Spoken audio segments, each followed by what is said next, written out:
ख़वातीन और हज़रात अस्सलाम वालेकुम। मैं हूं आपका होस्ट ऑन नकवी और हम आपकी खिदमत में हाज़िर हुए एक दफ़ा फिर उम्मीद के एक नए एपिसोड के साथ। हम उम्मीद करते हैं कि आप हमें अपनी आरा से ज़रूर आगाह करेंगे। हमारा ईमेल एड्रेस आप अपनी स्क्रीन पर देख रहे होंगे, umeed@aaj.usa.tv। ख़वातीन और हज़रात, 9/11 का एक ऐसा वाक़या है जिसने पूरी दुनिया को हिला के रख दिया। बिलअमूम पूरी दुनिया और बिलखसूस अमेरिका में रहने वाले मुसलमानों के लिए ये वाक़या बहुत सारी मुश्किलात लेकर आया। पाकिस्तानी कम्यूनिटी और मुस्लिम कम्यूनिटी जो कि न्यूयॉर्क में रह रही थी, उनको बहुत सारी तकालीफ़ का सामना करना पड़ा। कुछ को अपनी जॉबों से हाथ धोने पड़े, कुछ को पाकिस्तान और बाकी दुनिया के उनके होम कंट्रीज़ में वापस भेज दिया गया। जो ख़वातीन हिजाब लेके बाज़ार जाती थीं या स्कूल में जो बच्चे थे, उन्हें बहुत सारे डिस्क्रिमिनेटिव एटीट्यूड्स और आवाज़ों का सामना करना पड़ा। इस चीज़ को ज़ायल होते हुए अभी तक इसके असरात कायम हैं और शायद काफ़ी अरसा लगे। बहुत सारी ऐसी NGOs हैं नाज़रीन जो इस सिलसिले में बहुत काम कर रही हैं, और आज जिस NGO को हमने यहाँ पे दावत दी है वो है केयर न्यूयॉर्क। और बेसिकली उनका जो मकसद है वो ऐसे तमाम असरात को ज़ायल करना और मुस्लिम कम्यूनिटी के लिए ऐसी तमाम मुश्किलात जो उन्हें रोज़मर्रा ज़िंदगी में जिसका सामना करना पड़ता है, उसको हल करने में वो मदद दे रहे हैं। आइए मैं आपका आज के मेहमानों से आपका तारुफ़ करवा देता हूँ। मेरे आज के पहले मेहमान हैं मिस्टर ज़ियाद रमदान, जो कि प्रेसिडेंट हैं, former president of CAIR New York, and he is a board member. अस्सलाम वालेकुम and welcome to the show. वालेकुम अस्सलाम व रहमतुल्लाह। It's a pleasure to be here. Thank you. हमारी दूसरी मेहमान है मिस सादिया, जो कि डायरेक्टर ऑपरेशंस हैं केयर न्यूयॉर्क के लिए। Miss Sadia, welcome to the show. Assalamu alaikum. Thank you for having You're me. welcome. Ladies and gentlemen, we'll flip over to English because our distinguished guests, they are more comfortable in replying my questions in English. So I hope you bear with us. Hi, Mr. Ziad. How are you doing? Very well, and yourself? Thank you very much for being on the show. So start up with how CARE was created and what was the need felt to create this organization. Can you please throw some light on that? Yeah, in the 1990s, CARE was created by a gentleman by the name of Nihad Awad. Him and a friend of his, Ibrahim Hooper, who was a convert to Islam, started noticing that the media was attacking Muslimin and Islam in a very, unfair way, and they were dispelling information about Islam that was incorrect. This was the aftermath of the 1994 First World Trade Center bombing. Okay. And it just seemed like the atmosphere around Islam and Muslimin was becoming very difficult. And they wanted to create an organization that would help create clarity about what Islam truly represents, and make sure that they create an organization that can help people like the media and elected officials and governments and schools really depict Islam in its correct form and not the incorrect form that it was being. So what is your mission statement? I'll let Sadia take care of it. Yeah, Sadia, can you tell our audience what is the mission statement of CARE New York? Well, CARE is a chapter of the largest American Muslim civil rights organization, and our mission is to empower American Muslims to be a leading advocate in combating Islamophobia, combating the issues that are around, and as well as challenging the misunderstanding of Islam. And so we do programs that work on this, as well as educating American Muslims. Mrs. Yad, is this all over America or just the New York? You have different chapters? Yeah, CARE is a national organization, and we have 35 chapters around the United States, and we have, I believe, 1 or 2 in Canada. Okay. And so this has been, it's very spread from Texas to California to Florida to New York. It's all over the place. So would you like to go over what are your signature projects, or how you distribute your work? How you are working day to day? Sure. Basically, there's an office in practically every state, and the need arises from potentially that particular state having a lot of discrimination issues or negative issues or anti-Islam issues coming from that area, and a chapter opens up there, and they have an executive director and staff. And the basic goal is to communicate with the community, with the schools, with government, with elected officials, and to be a conduit for correct information about Islam. Also, you want to be a receiving office for a lot of discrimination complaints coming from Muslimin. For example, if a woman wearing a niqab or a hijab is not allowed to ride on a bus because a bus driver says, "I don't want you to ride on this bus because you're a Muslim." We receive that complaint, and we would call the bus company, and many times they have disciplinary actions, apologies to the people, and sensitivity training for all of the bus drivers. I mean, those are real cases that we've had. So, and if there are actually legal cases where attorneys have to get involved, then what we do is we give them out to different attorneys, and who we think have been very good in helping our community in order to resolve situations. Okay, so what I understood is that if CARE is working all over America, and if I ask you to rate the worst state where Muslims have the discriminative attitude from the people or by the government, what would you like to tell us? Well, I'm New York centric. I've been in New York for over 40 years, and I have seen how the climate of negativity towards Islam has really increased.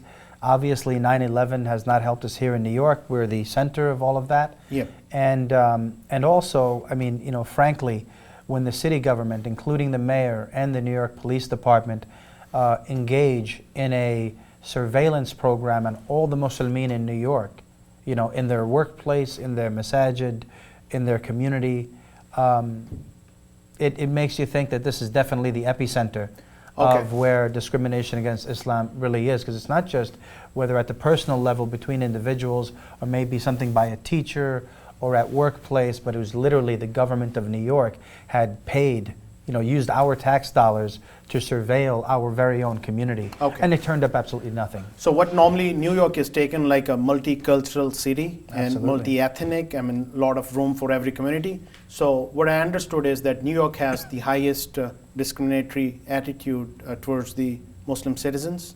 That's what you can say that? I would say like individual incidences, you know, you can't really say because many of them are not reported throughout the country.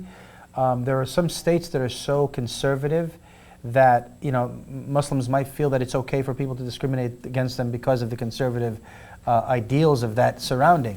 But that's always unacceptable because, you know, what we live under is a code of law called the Constitution. And we have an amendment, the First Amendment, that the forefathers of this nation created, which guarantees the freedom of religion. And I believe that's why many Muslimin like to come to America from all over the world, because the one guarantee that they know that they have is they're not going to be persecuted because of their faith. And so that isn't always the case. And I think that New York has been one of the, unfortunately, one of the, even though it's considered one of the most liberal states that's what in the United States, because of the experience that we exclusively had, which is 9/11, has been very angry in many times, and I think it's taking time. It's been over 10 years, and the fact that we still have this conversation is probably an issue, but I do think that it does take time for an issue like this to go away. Remember, the Japanese never attacked, you know, continental United States, the Germans never did, and so all the world wars, the Vietnam, so when Muslimin hit land in America, that really created a high consciousness of anti-Islam, and that's something that we as American Muslims experience sometimes on a daily basis, unfortunately, but we're also working with the governmental agencies and law enforcement and communities and schools and interfaith with other religious leaders and groups to say this is not what is best about America. Our individual religious freedoms are what makes this country great. Okay. Ms. Sadia, coming over to you, you being Director of Operations for New York, what do you think is the most concerning area for you as far as the Muslim women when they go out, they're working? So what kind of complaints you get? So we've been getting cases of discrimination in the workplace. So some situations have been where sisters who wear hijab, they would be asked by their employers to either wear a smaller hijab or even take off their hijab or niqab. So we would work with them to make sure that their employer knows the rights when it comes to religious rights in the workplace. And another area is the youth. So CARE New York is working heavily, and a lot of the other chapters is working with young people, because young people are being victims of discrimination. They're being called terrorists. They're being, you know, their hijab is being You mean in schools and colleges? Yes, that's been happening. And recently we had a situation of a sister, a hijabi sister, who was being threatened by a classmate just because she was Muslim, and he didn't like the fact that she was Muslim, and he didn't like Muslims. That was his only issue. So she was targeted because she was wearing hijab in the class? Yes, she was targeted by a classmate. They just started in the fall semester, and he was threatening her, saying that I would come to your workplace or so. So she contacted our office. Okay. We contacted the school officials, and we worked with them, and they had a mediation meeting between the students, and now it's handled. But we have situations like this of young people being targeted, and so what we do is to have anti-bullying workshops, to go to them about know your rights. What are your rights as students? What are your rights when you're talking to NYPD or FBI? To inform them and educate them so they're protected. Because our duty as a civil rights organization is to make sure that the American Muslims are protected and they know their rights. So these situations don't happen again. So how you reach out to them? Like you go to all the colleges, you conduct workshops? Yes. What is the mode? So we work with the schools or the college clubs that are there, and we've gone to colleges, we've had workshops with the colleges, and students have attended. We've also gone to mosques, we've gone to community centers where we would do presentations on these topics of anti-bullying or knowing your rights, or what is Islam and what is Islamophobia. And we would talk to them and have positive discussions. They would ask us questions, we'd have some of our lawyers there, and just have a conversation of how to work with your community to address these issues. Okay. The last one we did was at the City University of New York Law School. Okay. And the conversation was how to conduct with Muslim fellow employees. Okay. You know, and so that was very informative for the law students that were present. So you're saying that it's not only for the Muslim students, but other for the non-Muslim Absolutely. students, Yes. for their awareness too, Yeah. that the Muslim students who are studying with them, or either they're your co-workers, Yes. they have no intention to harm anybody. Right. Right. So that's kind of awareness for everybody. That's Yeah. that's what CARE is Absolutely. doing. Absolutely. In fact, the questions that we got were very interesting. As they say, if I see a woman in a niqab or a hijab, or she doesn't wear anything at all, how do I shake her hand or not shake her hand? It's as simple as that. And I said the most important thing that we could do between interfaith dialogue is ask. Say, do I shake your hand or no? Mhm. I prefer not. Okay, thank Yeah. you. And so those kinds of communications are during Ramadan. Okay. Do we invite them to lunch with us or no? Say, you're allowed to say whatever you like, Yeah. and they're allowed to, say, well, Reply because of my whatever religious, it's exactly. better for them. So the most important thing is not to be inhibited, but to actually ask, like a human being. Yeah. Ask, and don't treat them as they are something from a different planet. Okay. They're just different human beings with different norms. And so that, I think, it was really incredible, because it seemed like a revolutionary thought Oh, yeah. to these law There's students. so many But all you answers. ask them to do is to ask They the were question. they never got those answers, and by that your workshop you did, Right. They kill all the queries they had in their minds. And the interesting thing is that they were surprised to hear. I said, I'm a Muslim man. I go up to a woman and I'd say, Assalamu alaikum, and she'll say, Assalamu alaikum, and I'll be confused by it too sometimes. So don't think that you're any different than Muslimin within the Muslim community. I mean, we have some things that we notice that we can Yeah. just say Assalamu alaikum, but otherwise, sometimes we're just as confused, and then what we do is we ask, Salam or no Salam? And so, So we have interesting. time for a little short break. Ladies and gentlemen, we have very wonderful discussion with the representatives of CARE New York, and we'll take a short break. So stay tuned. When we'll come back, we'll ask them how to combat all the practices by different agencies and what we can do to fight that. Thank you very much. Stay tuned.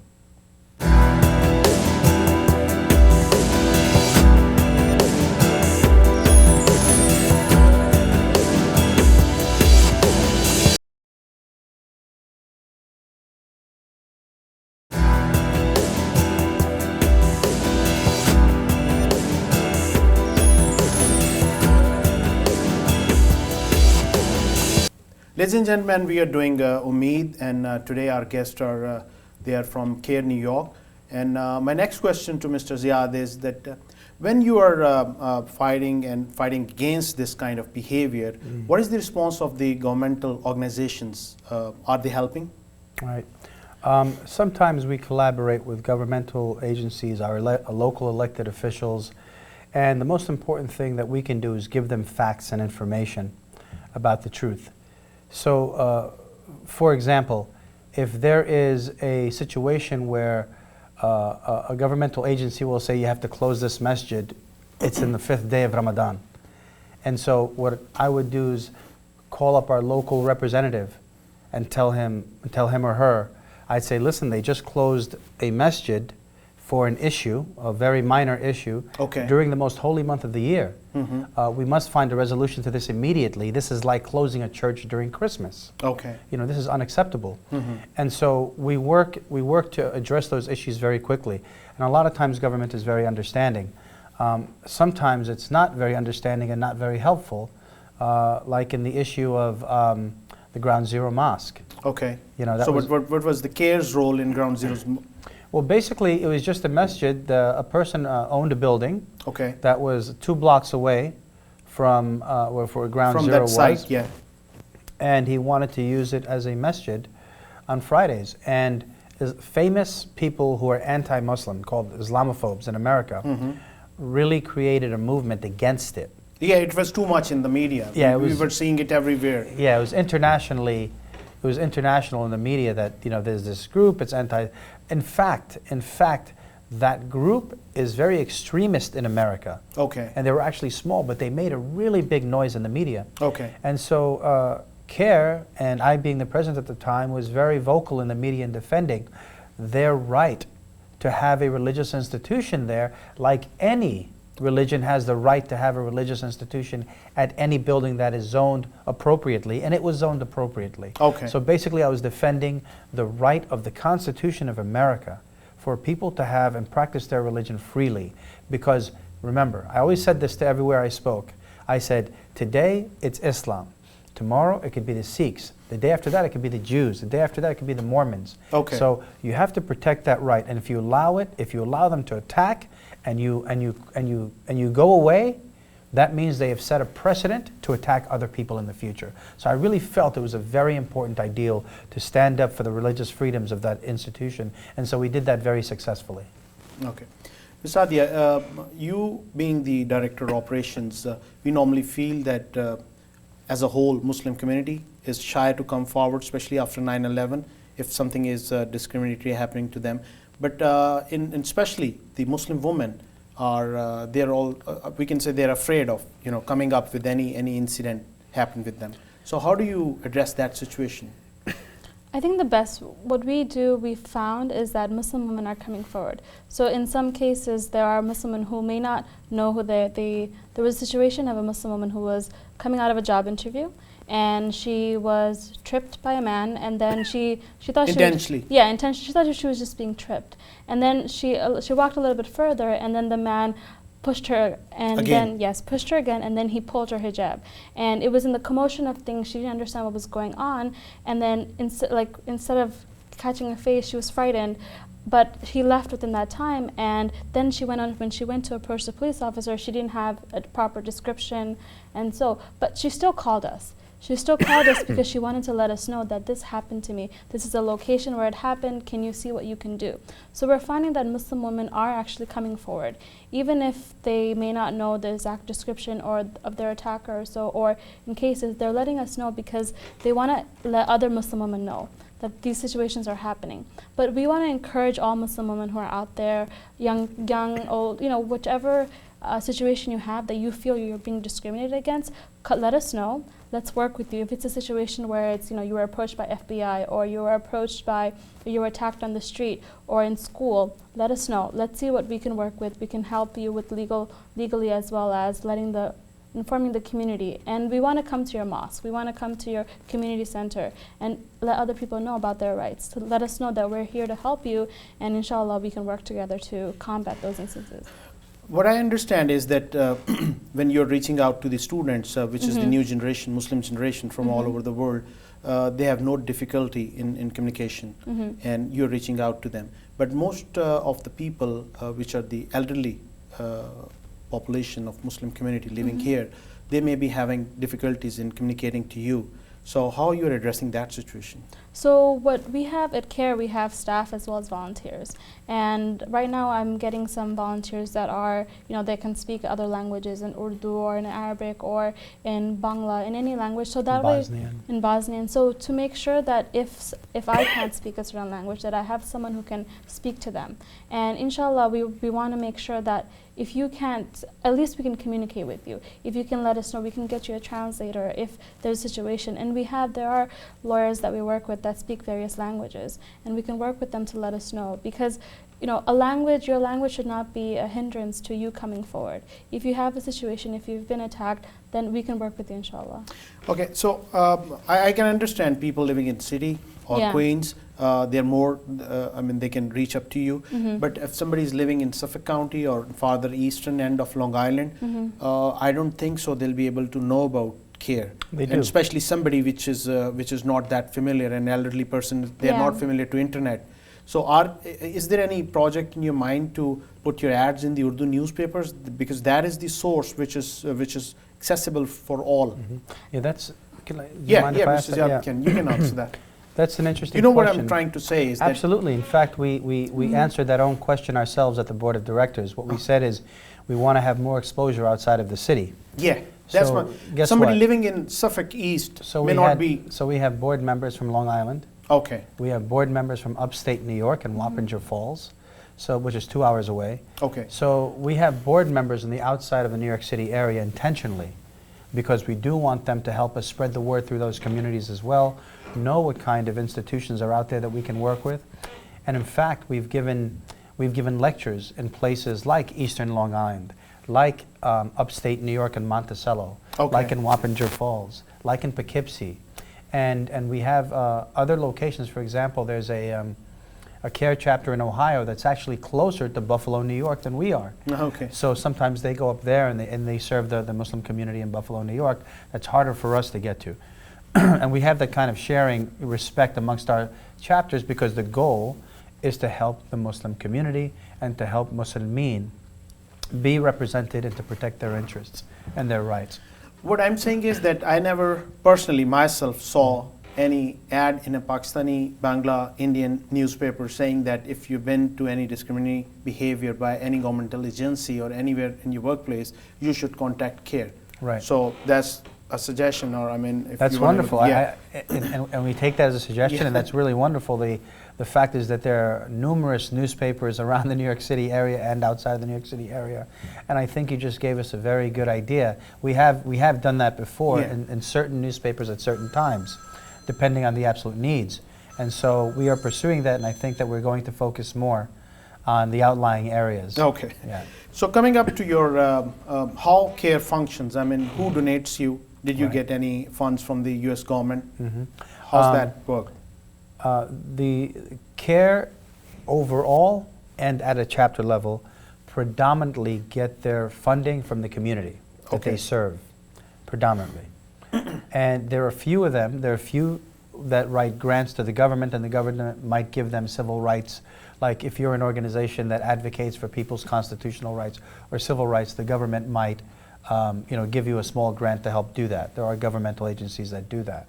Or perform an interfaith dialogue and functions for the betterment of society. There are grants that do that.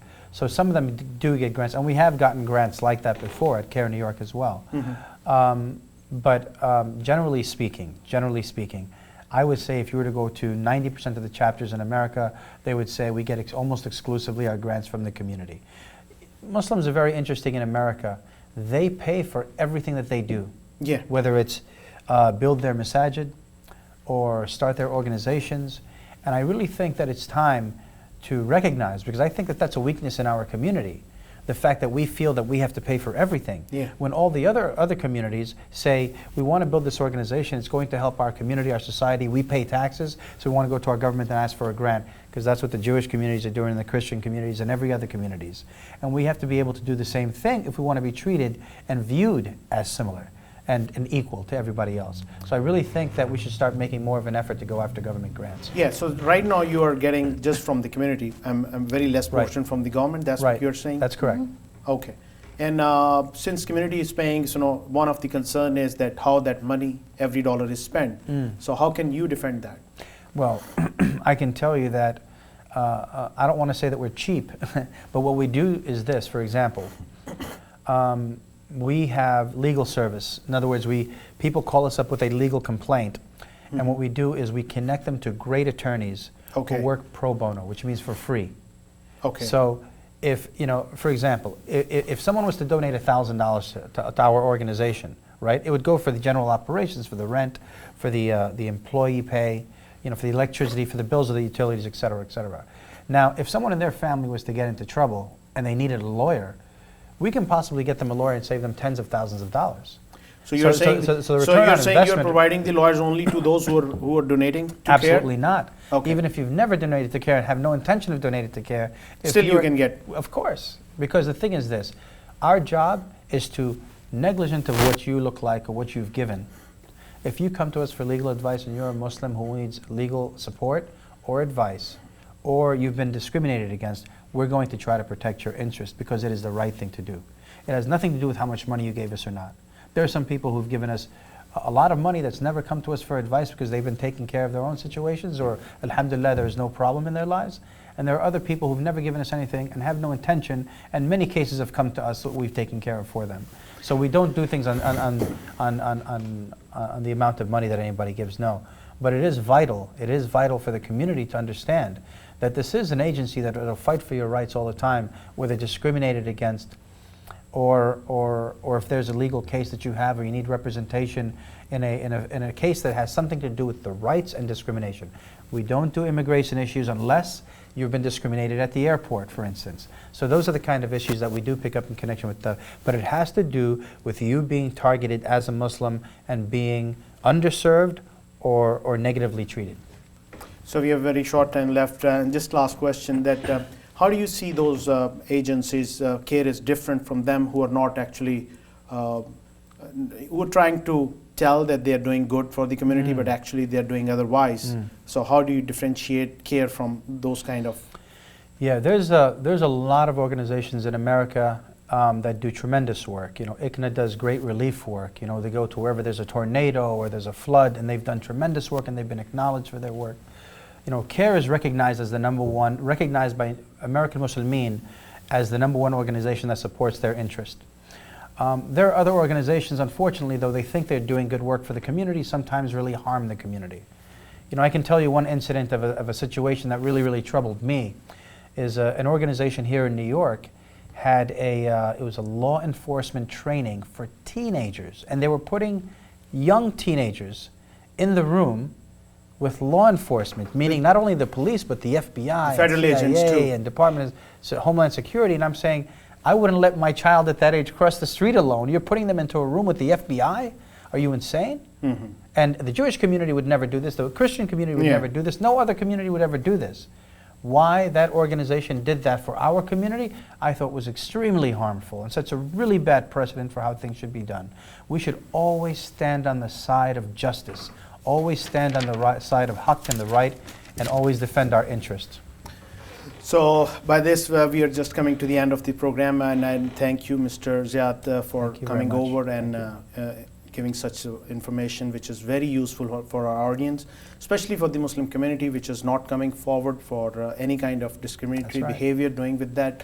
And thank you very much, Ms. Sadia, for being here. And we are wishing you very best of luck and keep working for the community. Thank you very much. Thank you very much. जी नाज़रीन, आपने देखा होगा कि आज हमने care New York के जो ओहदेदारान थे उनसे बात की है और बहुत ही मालूमाती किस्म की जो मटेरियल उन्होंने प्रोवाइड किया है कि अगर आपके साथ किसी किस्म का भी कोई ऐसा सलूक आपके वर्क प्लेस पे या आपकी स्कूल जॉब पे कहीं भी जहां आप समझ रहे हैं कि आपको सिर्फ मज़हब की वजह से निशाना बनाया जा रहा है, तो आप केयर न्यूयॉर्क को गूगल कर सकते हैं और वो किसी किस्म की हेल्प के लिए आप उनको कॉल कर सकते हैं और हम उम्मीद करते हैं कि वो आपकी हेल्प करेंगे। और मैं आखिर में इस उम्मीद के साथ ये आपको ये मैसेज दूंगा कि ये एक आज़ाद मुल्क है और आपके राइट्स को यहाँ बहुत प्रोटेक्ट किया जाता है, तो खौफज़दा होने की ज़रूरत नहीं है।